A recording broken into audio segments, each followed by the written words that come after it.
এটা বড় আর কিছু এই আর্থিকভাবে এটা রেখে দেন, টাকাটা কথা আছে এটা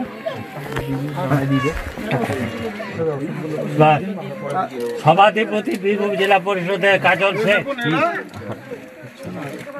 ওষুধপত্রগুলো নিয়ে এসেছে তোমাদের বাচ্চাদের জন্য, এগুলো রাখো। বাকি কোনো শারীরিক কোনো অসুস্থ কিছু থাকে সেগুলো আমাদের ছেড়ে রেখে দেবে। আর বিষয়টা ব্যাপারটা যে কালকে আমি বুঝতে পারলাম প্রিয়নীল এটা আমার ছোটো ভাইয়ের মতো, এই সোশ্যাল মিডিয়ায় এই সোশ্যাল ওয়ার্কার হিসাবে থাকে প্রিয়নীল। তো এ ফেসবুকে পোস্ট করেছিল, ফেসবুকে পোস্টের মাধ্যমে দেখতে পান, তারপর রাত্রে কেউ ফোন করি যে কী হয়েছে, তবু বলছে যে এই গ্রামে এই ব্যাপার, খুব কান্নাকাটি করছে। যদিও গ্রামে আমাদের দায়িত্বে যারা আছে তারা সবাই হেল্প করেছে, তবু বললাম তবু একবার যাই যখন এই টাইপের ব্যাপার।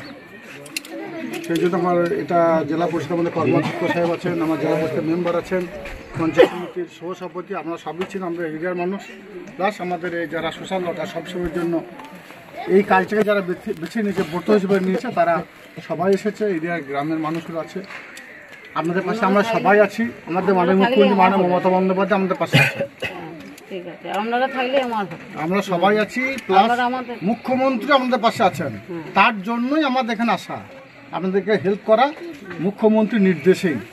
তো আমাদের সবাই আমাদের পাশে আছি, আমরা চিন্তা করবেন না। এখন আপনাদের মাটির বাড়ির গাড়িওয়ালারা আপনারা দরখাস্ত করুন বিডিও সাহেবকে, বিডিও সাহেব মাধ্যমে আমাদের কাছে যাক। যদি আপনাদের বাড়ির যদি না পেয়ে থাকেন তাহলে আপনার বাড়ি পাবেন। আমরা জানি মুখ্যমন্ত্রী আবার 14 লক্ষ বাড়ি দিয়েছে, তো সর্বতই অসুবিধা কিছুই হবে না, মুখ্যমন্ত্রী আমাদের পাশে আছে আর আমরা আমাদের পাশে আছি। আপনারা দরখাস্ত করুন এবং সবটাতে প্রসেসের মাধ্যমে হবে। আমি আপনাকে বলে চলে যাবো, আপনি বাড়ি পেয়ে যান, পাবেন না, মিথ্যা প্রতিশ্রুতি দেওয়া হবে, লাভ হবে নাকি? আপনি লিগ্যালভাবে দরখাস্ত করুন বিডিও অফিসে, বিডিও অফিসের মাধ্যমে জেলায় যাবে, জেলা থেকে রাজ্যে যাবে, সেখান থেকে হয়ে আসবে। যতক্ষণ রাজ্যে না দেবে, রাজ্য অনুমোদন না দেবে, কারও ক্ষমতা নেই মা বাড়ি করে দেবো। কেউ যদি বলে মিথ্যা করেছে, মিথ্যা বলা হবে, আমরা মিথ্যা বলবো না, যেটা সত্য সেটাই বলবো। আপনি লিখিত আবেদন করুন, আপনাদেরকে বাকি সব দিক দিয়ে সহযোগিতা আমরা করবো। আমার গ্রামের যার দায়িত্ব তারাও এখানে এসেছে, এই বুথ সভাপতি রয়েছে, গ্রামের মেম্বারও আছে, তারা সবাই আপনাকে বাকি দিক দিয়ে হেল্প করবে। কিন্তু বাড়ির ব্যাপারটা আমি লিখিত আবেদন করি, এটা মুখ্যমন্ত্রী ছাড়া হবে না। কেন্দ্র সরকার দেয় না, কেন্দ্র সরকার দেবেও না, আমাদের রাজ্য সরকার সবাইকে দিচ্ছে বাড়ি, মাটির বাড়ি, পাকা বাড়ি, আপনারাও হবে। আর বাকি আপনাদের বাকি বিষয় যেগুলো আছে সেগুলো তো বাকি প্রকল্পগুলো সেগুলো পাচ্ছেন, বাকি আরও যেগুলো অসুবিধা হচ্ছে সেগুলো আমাদের যারা আছে বুথ সভাপতি থেকে শুরু করে এরা আপনাদেরকে দেখা দেবে। ঠিক আছে মা? খেতে হবে আছে, বুঝিয়ে দেবে, কৌশিক আছে, এরা বুঝিয়ে দেবে। ঠিক আছে না? এদের মাধ্যমেই কিন্তু খবরটা আমরা পেয়েছি, এদের মাধ্যমে আমরা খবরটা পেয়েছি।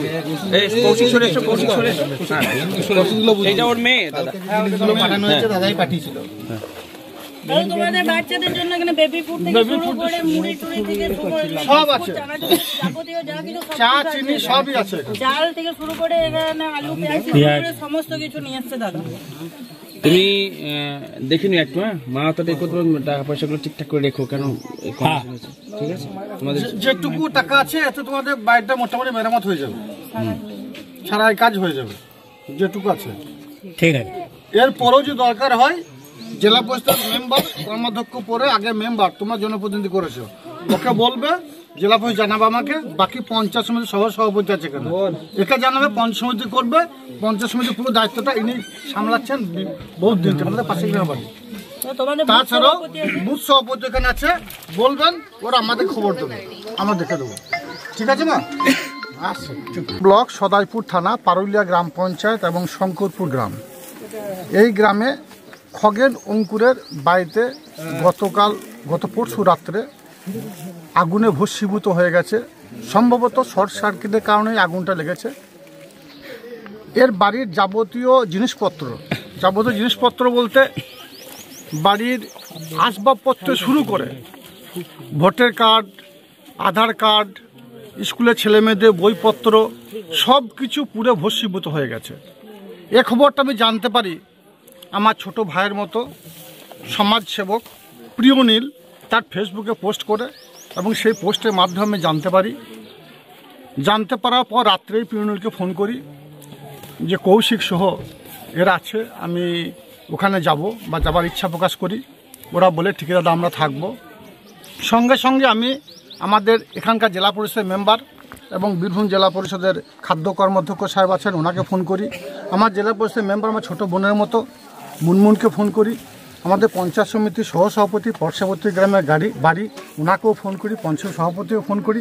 উনি দূরে কোথায় কোনো কাজে গিয়েছেন এবং এই গ্রামে যা দায়িত্বে আছেন তারা সকলে মিলিতভাবে আমরা বাড়িটাকে ভিজিট করি। এসে দেখলাম সত্যি যে কথাগুলো ফেসবুকে পোস্ট করেছে আমার ভাতৃপ্রতিম প্রিয়নীল সবটাই সত্য। বাড়ির ধান থেকে শুরু করে বিগত দিনে এরা যেহেতু কৃষিকাজ করে জীবিকা নির্বাহ করে খেতে কাজ করে, এরা শ্রমিক, যে অর্থটা উপার্জন করেছিল সে টাকাগুলো তাদের ভস্মীভূত হয়ে গেছে। তাই এই পরিবারটির পাশে আমার থাকা প্রয়োজন বলে আমরা মনে করলাম এবং আমরা সকলে মিলিতভাবে ওই পরিবারটার পাশে হাতে কিছু নিত্য প্রয়োজনীয় দৈনন্দিন যেগুলো প্রয়োজন, চাল ডাল আলু থেকে শুরু করে বেবি ফুড থেকে শুরু করে সব কিছু পরিবারটা হাতে তুলে দিলাম এবং অর্থনৈতিকভাবে কিছুটা সাহায্য আমরা করলাম, কিছু টাকা হাতে তুলে দিয়েছি। কিছু ওষুধপত্র প্রিয়নীল এটা এনেছিল তুলে দিয়েছে এবং এ স্বাস্থ্য দপ্তরে কাজ করে, সম্ভবত স্বাস্থ্যের দিকটা ওরা দেখে নেবে। পুলিশ প্রশাসন থেকে শুরু করে সবাই এখানে উপস্থিত আছে। আমরা ওই পরিবারটার পাশে সবসময় থাকবো এই অঙ্গীকারবদ্ধ হলাম। কারণ আমাদের মাননীয় মুখ্যমন্ত্রী মাননীয় মমতা বন্দ্যোপাধ্যায় এই শিক্ষা আমাদের দিয়েছেন, মানুষ যেখানে দুর্দশাগ্রস্ত অবস্থায় থাকবে, মানুষ যখন অভাবে পড়বে, মানুষ যখন বিপদগ্রস্ত হবে, তাদের পাশে থাকার বার্তা তিনি আমাদের দিয়েছেন। সেটার জন্যই সেটা রক্ষা করতে আমরা এখানে এসেছি।